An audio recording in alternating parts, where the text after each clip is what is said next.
NTR, Greek God Hrithik Roshan నటించిన war 2 థియేటర్లోకి వచ్చేసింది. కూలీ కూడా ఇదే రోజు రిలీజ్ కావడంతో థియేటర్ల దగ్గర జాతరలా ఉంది.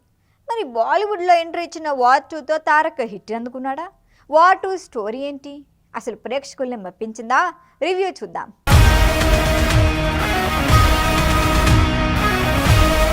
స్పై యాక్షన్ మూవీస్కి పెట్టింది పేరైన యష్రాజ్ ఫిలిమ్స్ బ్యానర్లో తెరకెక్కిన సినిమా వార్ 2. ఎన్టీఆర్, హృతిక్ రోషన్, అనిల్ కపూర్, కియారా అద్వానీ, అశుతోష్ రాణా నటించిన ఈ మూవీ ఆగస్టు 14 రిలీజ్ అయింది. ఇద్దరు పవర్ఫుల్ హీరోస్ కలిసి నటించడంతో మూవీపై భారీ అంచనాలే ఉన్నాయి.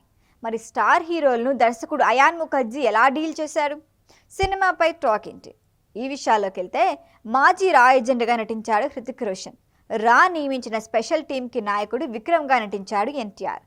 కథ ఏంటంటే, మాజీ రా ఏజెంట్ కబీర్ వరుసగా హత్యలు చేస్తూ ఉంటాడు.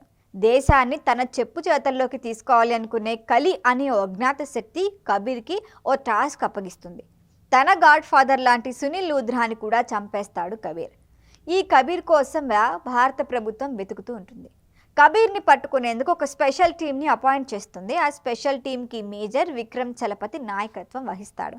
మరొక వైపు తండ్రిని చంపేసిన కబీర్పై ఆయన కూతురు వింగ్ కమాండర్ కావ్య లూథ్రా పగతో రగిలిపోతుంది. ఇదే టైంలో తనకు అడుగడుగున అడ్డుపడుతున్న విక్రమ్ గురించి ఒక నిజం తెలుసుకుంటాడు కబీర్. మరి రా ఏజెంట్గా ఉన్న కబీర్ దేశద్రోహిగా ఎందుకు మారాడు? తన గాడ్ ఫాదర్ని ఎందుకు చంపాడు? కబీర్కు కావ్య లూథ్రాకున్న సంబంధం ఏంటి? కలీ గ్యాంగ్ అసలు ఇండియాని ఎందుకు టార్గెట్ చేసింది? ఇదే వార్ 2 స్టోరీ.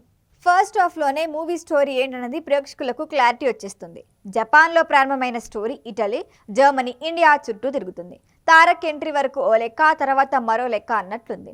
ఇంటర్వెల్ బ్యాంక్ దగ్గర తానెవరు, ఎందుకు ఇదంతా చేస్తున్నా అన్నది విక్రమ్కు చెప్పేస్తాడు కబీర్.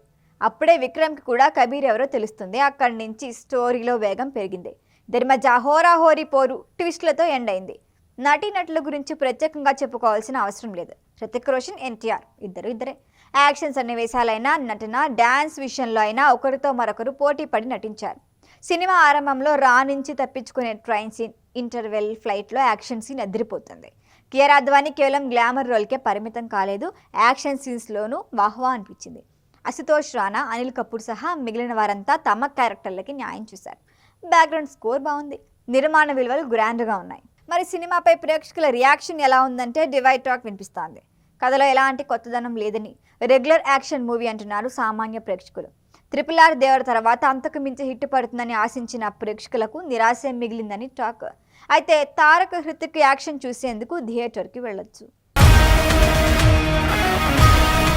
ఈ వీడియో కనుక మీకు నచ్చినట్టయితే లైక్ చేయండి, షేర్ చేయండి, సబ్స్క్రైబ్ చేయండి. అలాగే పక్కనే ఉన్న బెల్ ఐకాన్ని క్లిక్ చేయండి.